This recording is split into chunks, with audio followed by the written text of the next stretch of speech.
Hi ಸ್ನೇಹಿತರೆ, ನಮಸ್ತೆ ಎಲ್ಲರಿಗೆ. ಸೊ ಇಂಡಿಯನ್ ಏರ್ಫೋರ್ಸ್ನಲ್ಲಿ ಹುದ್ದೆಗಳನ್ನು ಕರೆದಿದ್ದಾರೆ ಸ್ನೇಹಿತರೆ. ಆ ಹುದ್ದೆಗಳು 3500 ಅಧಿಕ ಹುದ್ದೆಗಳನ್ನು ಅನೌನ್ಸ್ಮೆಂಟನ್ನು ಮಾಡಿದ್ದಾರೆ. ನೋಟಿಫಿಕೇಶನ್ ಕೂಡ ನಿಮ್ಗೆ ರಿಲೀಸ್ ಆಗೈತೆ ಆಫಿಷಿಯಲ್ ವೆಬ್ಸೈಟ್ ಇದ್ರೆ. ಸೊ ಅಪ್ಲಿಕೇಶನ್ ನಿಮ್ಗೆ ನೋಟಿಫಿಕೇಶನ್ ಆದ ದಿನನ ರಾತ್ರಿ 9:30 ಗಂಟೆಗೆ ನೋಟಿಫಿಕೇಶನನ್ನು ಹಾಕಿದ್ದೆ. ಯೂಟ್ಯೂಬ್ನಲ್ಲಿ ವಿಡಿಯೋ ಕೂಡ ಮಾಡಿ ಹಾಕಿದ್ದೆ. ಎಷ್ಟು ಜನ ನೋಡ್ಕೊಂಡಿದ್ರಿ ಗೊತ್ತಿಲ್ಲ.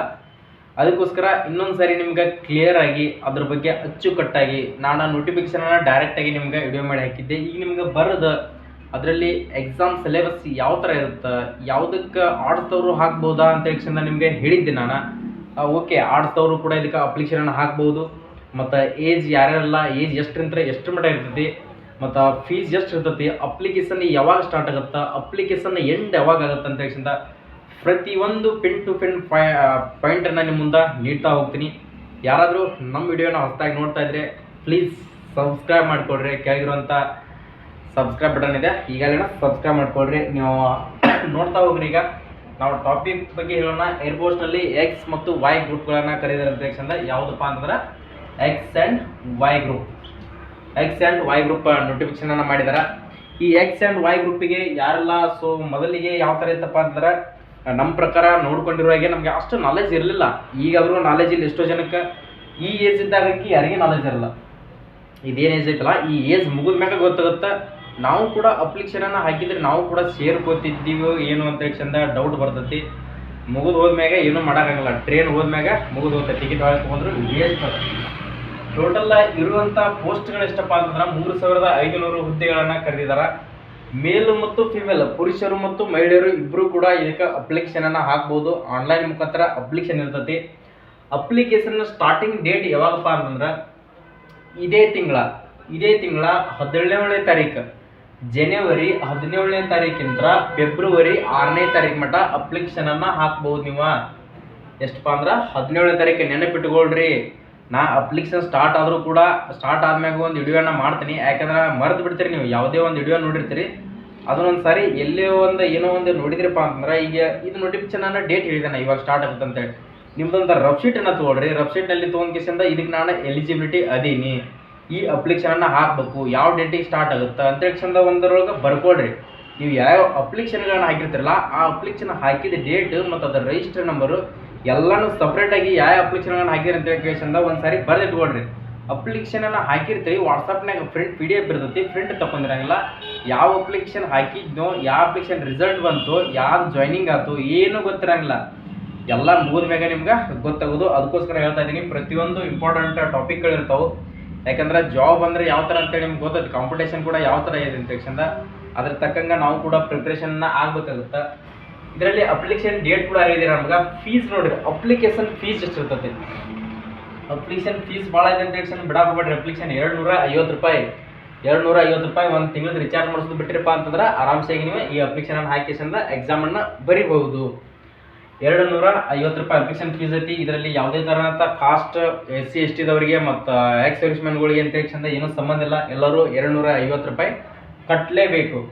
ಅದೇ ಥರನಾಗಿ ಏಜ್ ಎಷ್ಟರಿಂದ ಎಷ್ಟರ ಒಳಗಡೆ ಇದ್ದವರ ಅಪ್ಲಿಕೇಶನನ್ನು ಹಾಕಬಹುದು ನೋಡ್ಕೊಡ್ರಿ. ಜನವರಿ 2ನೇ ತಾರೀಕು, ಜನವರಿ 2ರಿಂದ 2004, ಜನವರಿ 2ರಿಂದ 2004ರಿಂದ 6 ಫೆಬ್ರವರಿ 2007, 6 ಫೆಬ್ರವರಿ 2007, 6 ಫೆಬ್ರವರಿ 2007 ಒಳಗಡೆ ಯಾರಾದ್ರೂ ನೋಡ್ರಿ ಅವರ ಇದಕ್ಕೆ ಅಪ್ಲಿಕೇಶನ್ ಹಾಕಕ್ಕೆ ಎಲಿಜಿಬಿಲಿಟಿ ಇರ್ತೀರಿ. ಈ ಡೇಟಾ ಐತೆ ನೋಡ್ಕೊಡ್ರಿ. ಇದನ್ನು ನೀವು ಕೌಂಟ್ ಮಾಡ್ಕೊಡ್ರಿ. ನಿಮ್ಮ ಏಜ್ಗೆ ನೀವು ಕಮೆಂಟ್ ಹಾಕ್ತಿರ್ತೀರಿ, ನಂದು ಇಷ್ಟು ಡೇಟಾ ಬರ್ತೈತಿ, ನಮ್ಮದು ಕೂಡಬಹುದಾ ಅಂತ ಹೇಳ್ಸಂದ ಇಲ್ಲಿ ನೋಡ್ಕೊಂಡ್ರೆ ನಿಮ್ಗೆ ಕ್ಯಾಲ್ಕುಲೇಷನ್ ಮಾಡೋದು ಕೂಡ ಗೊತ್ತಾಗುತ್ತೆ. ನೀವು ಈ ಜಾಬಿಗೆ ಟ್ರೈ ಮಾಡಕತ್ತಿರಪ್ಪ ಅಂತಂದ್ರೆ ಏಜ್ ಕ್ಯಾಲ್ಕುಲೇಷನ್ ಯಾವ ಥರ ಮಾಡೋದು ಅಂತ ಹೇಳ್ಸಂದ ನಿಮ್ಗೆ ಗೊತ್ತಾಗ್ಬಿಡ್ಬೇಕು. ಎಲ್ಲ ನೋಡ್ಕೊತ ಹೋಗ್ರಿ.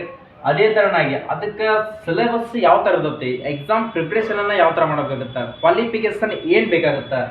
ಕ್ವಾಲಿಫಿಕೇಷನ್ ನೋಡ್ಕೊಡ್ರಿ. ಯಾವುದೇ ನೀವು ಆರ್ಟ್ಸ್ ಆದರೂ ಮುಗಿಸ್ರಿ, ಸೈನ್ಸ್ ಆದರೂ ಮುಗಿಸ್ರಿ, ಕಾಮರ್ಸ್ ಆದರೂ ಮುಗಿಸ್ರಿ, ಮತ್ತು ಡಿಪ್ಲೊಮಾ ಆದರೂ ಮುಗಿಸ್ರಿ. ಯಾವುದೇ ಒಂದು ಕ್ವಾಲಿಫಿಕೇಷನ್ PUC ಕಂಪ್ಲೀಟ್ ಆಗಿತ್ತಪ್ಪ ಅಂತಂದರೆ ಇದಕ್ಕೆ ಅಪ್ಲಿಕೇಶನನ್ನು ಹಾಕಬಹುದು. ಅದು ಎಷ್ಟೆಷ್ಟು ಪರ್ಸೆಂಟೇಜ್ ಆಗಿರ್ಬೇಕು ನಿಮ್ಮದು ಅದನ್ನು ಕೂಡ ಹೇಳ್ತೀನಿ ನೋಡ್ಕೊಡ್ರಿ. ಸೈನ್ಸ್ ಮುಗಿಸಿದವ್ರು ಯಾರಾದರೂ 12ನೇ ತರಗತಿ ಸೈನ್ಸನ್ನು ಮುಗಿಸಿದ್ರಪ್ಪ ಅಂತಂದ್ರೆ ಅವರು ಎಕ್ಸ್ ಗ್ರೂಪಿಗೆ ಎಲಿಜಿಬಿಲಿಟಿ ಆಗ್ತೀರಿ. ಆರ್ಟ್ಸ್ ಮತ್ತು ಕಾಮರ್ಸ್ ಮುಗಿಸಿದವರ ಎಕ್ಸ್ ಗ್ರೂಪಿಗೆ ನಾಟ್ ಅಲೌಡ್. ಓನ್ಲಿ ಇದು ಟೆಕ್ನಿಕಲ್ ಹುದ್ದೆ ಆಗುತ್ತೆ. ಅದಕ್ಕೋಸ್ಕರ ಎಕ್ಸ್ ಗ್ರೂಪ್. ಇದು ಸೈನ್ಸ್ ಮುಗಿಸಿದವರಿಗೆ ಮಾತ್ರ. 10+2 ಮುಗಿದಿರ್ಬೇಕು. ಅದರಲ್ಲಿ ಮ್ಯಾಥಮೆಟಿಕ್ಸ್, ಫಿಸಿಕ್ಸ್ ಆ್ಯಂಡ್ ಇಂಗ್ಲೀಷ್ ಇವೇನು ಸಬ್ಜೆಕ್ಟ್ಗಳಿರ್ಬೇಕು 50% ಮಾಡಿರ್ಬೇಕು. 50% ಮಾಡಿರ್ಬೇಕು. ಟೋಟಲ್ ಆಗಿ 50% ಅಗ್ರಿಗೇಟ್ ಆಗಬೇಕು. ಮತ್ತು ಇಂಗ್ಲೀಷ್ನಲ್ಲಿ ಮಾತ್ರ 50 ಮಾರ್ಕ್ಸನ್ನು ತೊಗೊಂಡಿರಲೇಬೇಕು. ಮತ್ತು ಮ್ಯಾಥ್ಸ್, ಫಿಸಿಕ್ಸ್, ಇಂಗ್ಲೀಷ್ನಲ್ಲಿ 50 ಮಾರ್ಕ್ಸ್ ತೊಗೊಂಡಿರ್ಬೇಕು. ಇಂಗ್ಲೀಷ್ನಲ್ಲಿ ಏನಿದೆಲ್ಲ ಕಂಪಲ್ಸರಿ 50 ಮಾರ್ಕ್ಸನ್ನು ತೊಗೊಳ್ಬೇಕು. ಟೋಟಲ್ ಆಗಿ ಅಗ್ರಿಗೇಟ್ 50% ಆಗಲೇಬೇಕು. 50% ಅಗ್ರಿಗೇಟ್ ಆಗಲೇಬೇಕಾಗುತ್ತೆ. ಅದೇ ಥರನಾಗಿ ಸೊ ಯಾರಾದರೂ ಆರ್ಟ್ಸ್, ಕಾಮರ್ಸ್, ಡಿಪ್ಲೊಮಾ ಯಾರಾದರೂ ಇದ್ರಪ್ಪ ಅಂತಂದ್ರೆ ನೀವು ವಾಯ್ ಗ್ರೂಪಿಗೆ ಎಲಿಜಿಬಿಲಿಟಿ ಆಗ್ತೀರಿ. ಯಾವುದಪ್ಪ ಅಂತಂದ್ರೆ ವಾಯ್ ಗ್ರೂಪಿಗೆ ಎಲಿಜಿಬಿಲಿಟಿ ಆಗ್ತೀರಿ. ವಾಯ್ ಗ್ರೂಪ್ನಲ್ಲಿ ಏನಪ್ಪ ಅಂತಂದ್ರೆ ನಿಮ್ಮದು ಕೂಡ 12ನೇ ತರಗತಿ 50% ಅಗ್ರಿಗೇಟ್ ಆಗಿರಬೇಕು. ಎಷ್ಟಾಗಿರ್ಬೇಕು? 50% ನಿಮ್ದು ಅಗ್ರಿಗೇಟ್ ಆಗಿದ್ರೆ ಮಾತ್ರ ನೀವು ಇದಕ್ಕೆ ಎಲಿಜಿಬಿಲಿಟಿ ಆಗ್ತೀರಿ. 49.99 ಆದರೂ ವೇಸ್ಟ್, ತಗೊಳ್ಳಲ್ಲ ಅಪ್ಲಿಕೇಶನ್. ಯಾವತ್ತೂ 50% ಅಗ್ರಿಗೇಟ್ ಆಗಿರ್ಬೇಕು. ಮತ್ತು ಇಂಗ್ಲೀಷ್ನಲ್ಲಿ ಕೂಡ 50 ಮಾರ್ಕ್ಸನ್ನು ತೊಗೊಂಡಿರಲೇಬೇಕು. ಇಂಗ್ಲೀಷ್ನಲ್ಲಿ ಕೂಡ 50 ಮಾರ್ಕ್ಸನ್ನು ತೊಗೊಂಡಿರಲೇಬೇಕಾಗುತ್ತೆ. ಅದೇ ಥರನಾಗಿ ಇದ್ರದ್ದು ಸಿಲೆಬಸ್ಸನ್ನು ಹೇಳಿದೆ ನಿಮ್ಗೆ. ಎಕ್ಸಾಮ್ ಯಾವ ಥರ ಇರುತ್ತೆ ಅಂತ ಹೇಳಿದ್ರೆ ನಿಮ್ಗೆ ಇದಕ್ಕೆ ಯಾರು ಕ್ವಾಲಿಫೈ ಆಗ್ತಾರೆ ಅಂತ ಹೇಳಿದೆ. ಸಿಲೆಬಸ್ಸನ್ನು ನೋಡ್ಕೊತ ಹೋಗೋಣ. ಸಿಲೆಬಸ್ ನೆಕ್ಸ್ಟ್ ಹೇಳ್ತೀನಿ ನಿಮ್ಗೆ. ಸೈನ್ಸ್ದವ್ರಿಗೆ ಯಾವ ಥರ ಕ್ವಶನ್ಸ್ಗಳು ಬರ್ತಾವೆ ಮತ್ತು ಆರ್ಟ್ಸ್, ಕಾಮರ್ಸ್ದವ್ರಿಗೆ ಯಾವ ಥರ ಕ್ವಶನ್ಸ್ಗಳು ಬರ್ತಾವೆ ನೋಡ್ಕೊಡ್ರಿ. ಸೆಲೆಕ್ಷನ್ ಪ್ರೊಸೆಸ್ ಯಾವ ಥರ ಇರ್ತೈತಿ, ಈಗ ಆಯ್ಕೆಯ ವಿಧಾನ ಯಾವ ಥರ ಇರ್ತೈತಿ. ಆಯ್ಕೆಯ ವಿಧಾನ ನೋಡ್ಕೊಡ್ರಿ. ಆನ್ಲೈನ್ ಟೆಸ್ಟ್ ಇರ್ತೈತಿ, ಕಂಪ್ಯೂಟರ್ ಬೇಸ್ಡ್ ಟೆಸ್ಟ್, ಆನ್ಲೈನ್ ಮುಖಾಂತರ ಎಕ್ಸಾಮ್ ಇರ್ತೈತಿ. ನೆಕ್ಸ್ಟ್ ಎಕ್ಸಾಮ್ನಲ್ಲಿ ನೀವು ಕ್ವಾಲಿಫೈ ಆದ್ರೆ ಅಂದ್ರೆ ಲಿಸ್ಟನ್ನು ಬಿಡ್ತಾರ. ನಿಮ್ಗೆ ಫಿಸಿಕಲಿಗೆ ಅಡ್ಮಿಟ್ ಕಾರ್ಡನ್ನು ಬಿಡ್ತಾರೆ. ಫಿಸಿಕಲಿಗೆ ಕ್ವಾಲಿಫೈ ಆದವರು ಫಿಸಿಕಲಿ ಅಟೆಂಡ್ ಆಗೋದು. ಎಕ್ಸಾಮ್ ಕ್ವಾಲಿಫೈ ಆದ ನಂತರ ಫಿಸಿಕಲ್ ಕರೀತಾರೆ. ಫಿಸಿಕಲ್ನಲ್ಲಿ ಕ್ವಾಲಿಫೈ ಆದ್ರೆ ಅಂತಂದ್ರೆ ನಿಮ್ಗೆ ಮೆಡಿಕಲ್ ಅಡ್ಮಿಟ್ ಕಾರ್ಡನ್ನು ಬಿಡ್ತಾರೆ. ಮೆಡಿಕಲ್ನಲ್ಲಿ ಫೈನಲ್ ಆಗಿ ಕ್ವಾಲಿಫೈ ಆದ್ರೆ ಅಂದರೆ ಡಾಕ್ಯುಮೆಂಟ್ ವೆರಿಫಿಕೇಷನನ್ನು ಮಾಡ್ಕೋಬೇಕಂತ ನಿಮ್ಮನ್ನ ಡೈರೆಕ್ಟಾಗಿ ಜಾಯ್ನಿಂಗನ್ನು ಮಾಡ್ಕೋತಾರೆ. ನೀವೇನಾದರೂ ಜಸ್ಟ್ ಈಗ SLC ಮುಗಿದಿದೆ ಅಂತ ವಿಡಿಯೋನ ನೋಡೋದು ಬಿಡಕ್ಕೆ ಹೋಗ್ಬೇಡ್ರಿ. ನಿಮಗೂ ನೆಕ್ಸ್ಟ್ ಟೈಮ್ ಯೂಸ್ ಆಗುತ್ತೆ, ನಿಮ್ಮ ಬ್ರದರ್ಸ್ ಆದರೂ ಯೂಸ್ ಆಗುತ್ತೆ. ಅದೇ ಥರನಾಗಿ ಫಿಸಿಕಲ್ ಸ್ಟ್ಯಾಂಡರ್ಡ್ ಅಂದ್ರೆ ದೈಹಿಕ ಪರೀಕ್ಷೆ ಯಾವ ಥರ ಬೇಕಾಗುತ್ತೆ, ನಿಮ್ಮ ಸದೃಢತೆ, ಹೈಟ್, ಚೆಸ್ಟ್, ವೇಟ್, ರನ್ನಿಂಗ್ ಯಾವ ಥರ ಬೇಕಾಗುತ್ತಾ ಅದನ್ನು ಕೂಡ ಹೇಳ್ತಾ ಹೋಗ್ತೀನಿ. ನೋಡ್ಕೊಡ್ರಿ. ಹೈಟ್ ಎಷ್ಟು ಬೇಕಪ್ಪ ಅಂತಂದ್ರೆ ಭಾಳಷ್ಟು ಕಡಿಮೆ ಇದಕ್ಕೆ. ಹೈಟ್ ಎಷ್ಟಪ್ಪ ಅಂದ್ರೆ ಭಾಳ ಕಡಿಮೆ. 152.5 ಸೆಂಟಿಮೀಟರ್ ಪುರುಷರಿಗೆ, ಎಷ್ಟಪ್ಪ ಅಂದ್ರೆ 152.5 ಸೆಂಟಿಮೀಟರ್ ಹೈಟ್ ಇದ್ರೆ ಸಾಕ. ಸೊ ಲೇಡೀಸಿಗೆ ಭಾಳ ಆದ್ರೆ 147 ಏನೋ ಇದೆ. ಎಷ್ಟಪ್ಪ ಅಂದ್ರೆ 147 ಇದ್ರೆ ಲೇಡೀಸ್ ಕೂಡ ಅಪ್ಲೈನ ಮಾಡ್ಬೋದು. ಅದೇ ಥರನಾಗಿ ಚೆಸ್ಟ್ ನೋಡ್ಕೊಡ್ರಿ. ಚೆಸ್ಟ್ ನಾರ್ಮಲ್ ನಿಮ್ದು ಎಷ್ಟೇ ಆದರೂ ಇರಲಿ ಎಕ್ಸ್ಪಾಂಡೆಡನ್ನು ಮಾಡಿದಾಗ 5 ಸೆಂಟಿಮೀಟರ್ ಎಕ್ಸ್ಪಾಂಡೆಡನ್ನು ಮಾಡಲೇಬೇಕಾಗುತ್ತೆ. ಅದೇ ಥರನಾಗಿ ರನ್ನಿಂಗ್ ನೋಡ್ಕೊಳ್ರಿ. ರನ್ನಿಂಗ್ ಓಟ ಯಾವ ಥರ ಇರುತ್ತಪ್ಪ ಅಂತಂದ್ರೆ 1600 ಮೀಟರ್ ರನ್ನಿಂಗ್ ಇರ್ತೈತಿ. ನೀವೇನು ಆರ್ಮಿ ಒಳಗೆ ಓಡ್ತಿರಲ್ಲ 400 ಮೀಟರ್ ಟ್ರ್ಯಾಕ್ ಅಂಥವು 4 ರೌಂಡನ್ನು ಓಡಬೇಕಾಗುತ್ತೆ. ಟೈಮಿಂಗ್ ಎಷ್ಟಪ್ಪ ಅಂತಂದ್ರೆ 6.5 ನಿಮಿಷ ಟೈಮಿಂಗ್ ಇರುತ್ತೆ. ಎಷ್ಟಿರುತ್ತಪ್ಪ? 6.5 ನಿಮಿಷ ನಿಮ್ಗೆ ರನ್ನಿಂಗ್ ಟೈಮಿಂಗ್ ಇರ್ತೈತಿ. ಆರಾಮ್ಸೆಯಾಗಿ ಓಡ್ಬೋದು, ಏನು ತೊಂದರೆ ಇಲ್ಲ. 6.5 ನಿಮಿಷದಾಗ ಆರ್ಮಿ ಒಳಗೆ 5.5 ನಿಮಿಷ ಬರೀ ಟೈಮಿಂಗ್, 1 ನಿಮಿಷ ಟೈಮಿಂಗ್ ಐತಿ, ಆರಾಮ್ಸೆಯಾಗಿ ಓಡ್ಬೋದು. ಅದೇ ಥರನಾಗಿ ಪುಷಪ್ 10 ಹೊಡಿಬೇಕಾಗುತ್ತೆ. ನೆಕ್ಸ್ಟ್ ಸಿಟ್ಟಪ್ 10 ಹೊಡಿಬೇಕಾಗುತ್ತೆ. ಸ್ಕ್ವಾಟ್ಸ್ 20 ಹೊಡಿಬೇಕಾಗುತ್ತೆ. ಇವು ಕೂಡ ಇರ್ತಾವೆ. ಇವನು ಕಂಪಲ್ಸರಿ ಪಾಸ್ ಆಗಲೇಬೇಕು. ನೆಕ್ಸ್ಟ್ ಅದೇ ಥರನಾಗಿ ಸಿಲೆಬಸ್ ಯಾವ ಥರ ಬರ್ತೈತಿ. ಎಕ್ಸಾಮ್ನಲ್ಲಿ ಸಿಲೆಬಸ್ ಯಾವುದನ್ನು ಓದ್ಬೇಕು ನಾವು. ಇದಕ್ಕೆ ಅಪ್ಲಿಕೇಶನ್ನ ಹಾಕಿದ್ವಿ, ಬಟ್ ಅದಕ್ಕೆ ಪ್ರಿಪ್ರೇಷನ್ ಯಾವ ಥರ ಮಾಡಬೇಕು. ನೀವೇನಾದರೂ ಎಕ್ಸ್ ಮತ್ತು ವಾಯ್ ಗ್ರೂಪ್ಗೆ ಪ್ರಿಪ್ರೇಷನ್ನ ಮಾಡಿದಿರಪ್ಪ ಅಂದ್ರೆ ಸಿಲೆಬಸ್ ಕಾಪಿಯನ್ನು ಪ್ರಿಂಟ್ ತೆಗೆದಿಟ್ಕೊಳ್ರಿ. ಒಂಥರದಲ್ಲಿ ಬುಕ್ನ್ಯಾಗ ನೋಟ್ಸ್ನ್ಯಾಗ ಬರೆದಿಟ್ಕೊಳ್ರಿ. ನಾ ಪ್ರತಿಯೊಂದು ಅಪ್ಡೇಟ್ನಲ್ಲಿ ಹೇಳ್ತಾ ಇರ್ತೀನಿ. ಯಾವುದೇ ಒಂದು ಜಾಬ್ ಸ್ಟಡಿ ಮಾಡ್ತಿದ್ರಪ್ಪ ಅಂತಂದ್ರೆ ಅದಕ್ಕೆ ಸಿಲೆಬಸ್ಸನ್ನು ಒಂಥರದಲ್ಲಿ ಬರೆದಿಟ್ಕೊಳ್ರಿ ಅಂತ ಹೇಳ್ಸಂದ. ಸೊ ಹೇಳ್ತಾ ಹೋಗ್ತೀನಿ, ಡೈಲಿ ನೋಡ್ತಾ ಹೋಗ್ತೀರಿ. ಅದೇ ಥರನಾಗಿ ಅದೇ ಕೆಲಸನ ಮಾಡ್ತಿರ್ತೀರಿ. ಯಾವುದೇ ಒಂದು ಜಾಬ್ ಹೇಳ್ತಿದ್ದೀನಿ ನಾನು, ನೀವು ಏನಾದರೂ ಜಾಬ್ ಅಚೀವ್ ಮಾಡ್ಕೋಬೇಕಂದಿದ್ರಪ್ಪ ಅಂತಂದ್ರೆ ಅದ್ರ ತಕ್ಕಂಗೆ ಪ್ರಿಪ್ರೇಷನ್ ಇರಲೇಬೇಕಾಗುತ್ತೆ. ಸೊ ಇದು ಅಪ್ಲಿಕೇಶನ್ ಕರೆದ್ರೆ ಇದನ್ನು ಹಾಕೋದು, ನೆಕ್ಸ್ಟ್ ಅಪ್ಲಿಕೇಶನ್ ಕರೆದ್ರೆ ನೆಕ್ಸ್ಟ್ ಹಾಕೋದು ಅಂತ ಹೇಳಿ ಆ ಥರ ಯಾರು ತಲೆ ಇಟ್ಕೋಬೇಡ್ರಿ. ಟೋಟಲ್ ಆಗಿ ಕ್ವಶನ್ಸ್ಗಳು ಎಷ್ಟಿರ್ತಾವೆ ಸೈನ್ಸ್ ಮೇಲೆ ಹಾಕಿದವ್ರಿಗೆ, ನಾ ಹೇಳ್ತಿರೋದು ಸೈನ್ಸ್ ಮೇಲೆ ಹಾಕಿದವ್ರಿಗೆ 70 ಕ್ವಶನ್ಸ್ಗಳು ಇರ್ತಾವೆ. 60 ನಿಮಿಷ ಟೈಮಿಂಗ್ ಇರ್ತೈತಿ. 1 ತಾಸು ಟೈಮಿಂಗ್ ಇರ್ತೈತಿ. ನೆಗೆಟಿವ್ ಮಾರ್ಕಿಂಗ್ 0.25 ನೆಗೆಟಿವ್ ಇರ್ತೈತಿ. ಎಷ್ಟಿರ್ತಪ್ಪ? 0.25 ನಿಮ್ಗೆ ನೆಗೆಟಿವ್ ಕೂಡ ಇರ್ತೈತಿ. ಅದೇ ಥರನಾಗಿ ಇಂಗ್ಲೀಷ್ನಲ್ಲಿ 20 ಕ್ವಶನ್ಸ್ಗಳನ್ನು ಕೇಳ್ತಾರೆ.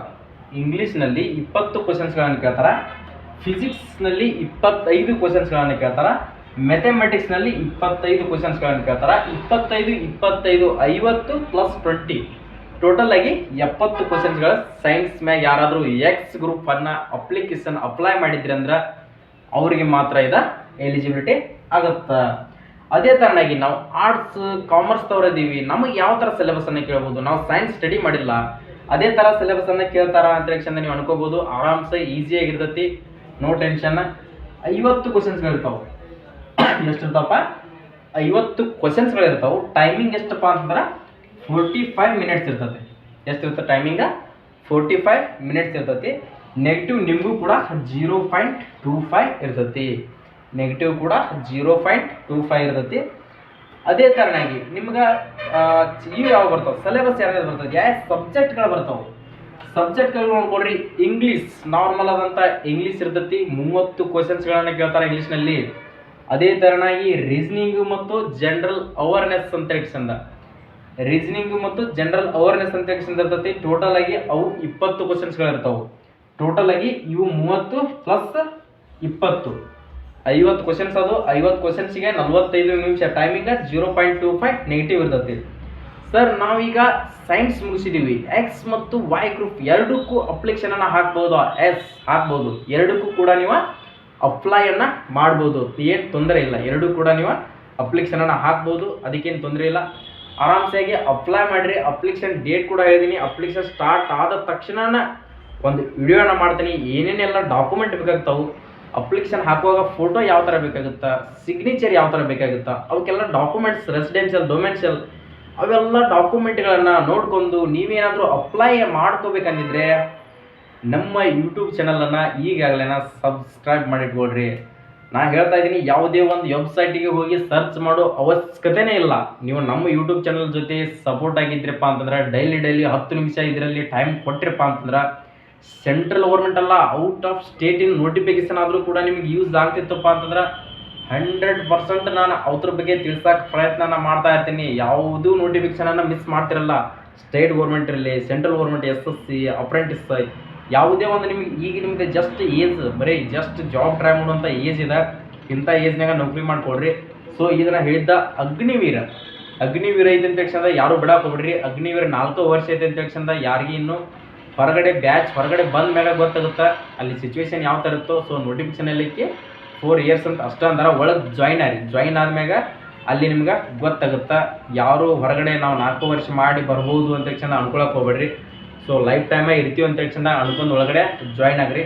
ಸೊ ಎಲ್ಲರಿಗೆ ಆಲ್ ದಿ ಬೆಸ್ಟ್. ಯಾರಾದರೂ ನಮ್ಮ ವಿಡಿಯೋಗಳನ್ನ ಹೊಸದಾಗಿ ನೋಡ್ತಾ ಇದ್ರೆ ಸ್ನೇಹಿತರೆ, ನಮ್ಮ ಟೆಲಿಗ್ರಾಮ್ ಲಿಂಕನ್ನು ಡಿಸ್ಕ್ರಿಪ್ಷನ್ ಬಾಕ್ಸ್ನ ಟೆಲಿಗ್ರಾಮ್ ಲಿಂಕ್ ಕೊಟ್ಟಿರ್ತೀನಿ, ಅಲ್ಲಿ ಹೋಗಿ ಜಾಯಿನ್ ಆಗ್ರಿ. ಈ PDF ಅಲ್ಲಿ ಅಪ್ಲೋಡನ್ನು ಮಾಡಿರ್ತೀನಿ. ಮತ್ತು ನಮ್ಮ ಇನ್ಸ್ಟಾಗ್ರಾಮ್ ID HJ ಪ್ಯಾರಾಮಿಲಿಟ್ರಿ ಅಂತ ಈಗಾಗಲೇ ಹೋಗ್ರಿ. ಸಡನ್ನಾಗಿ ನಿಮ್ಮ ಆಲ್ಮೋಸ್ಟ್ ಅಲ್ಲ ಎಲ್ಲರ ಕಡೆ ಇನ್ಸ್ಟಾಗ್ರಾಮ್ ಇದ್ದೇ ಇರ್ತದಪ್ಪ ಅಂದ್ರೆ ಸರ್ಚ್ ಮಾಡಿಲ್ಲ, HJ ಅಂತೇಳಿ ಸರ್ಚ್ ಮಾಡಿರಿ. HJ ಪ್ಯಾರಾಮಿಲಿಟ್ರಿ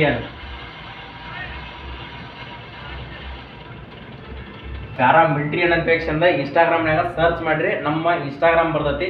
ಅದರಲ್ಲಿ ನಿಮ್ಗೆ ಶಾರ್ಟ್ಸ್ ಆದಂಥ ಕ್ವಶನ್ಸ್ ಆಯಿತು, ಏನೋ ಒಂದು ಅಡ್ಮಿಟ್ ಕಾರ್ಡ್ ಆಯಿತು, ಏನೋ ಒಂದು ರಿಸಲ್ಟ್ ಆಯಿತು, 100% ಅದ್ರೊಳಗೆ ಅದ್ರೊಳಗೆ ಭಾಳ ಸ್ಪೀಡಾಗಿ ನಿಮ್ಗೆ ಗೊತ್ತಾಗ್ತಿರ್ತೈತಿ. ಡೈಲಿ ನೋಡ್ತಾ ಇರಿ, ಅಲ್ಲಿ ಕೂಡ ಫಾಲೋ ಮಾಡಿರಿ. ಸೊ ಇಷ್ಟೆಲ್ಲ ಹೇಳಿದೆ ನಿಮ್ಗೆ.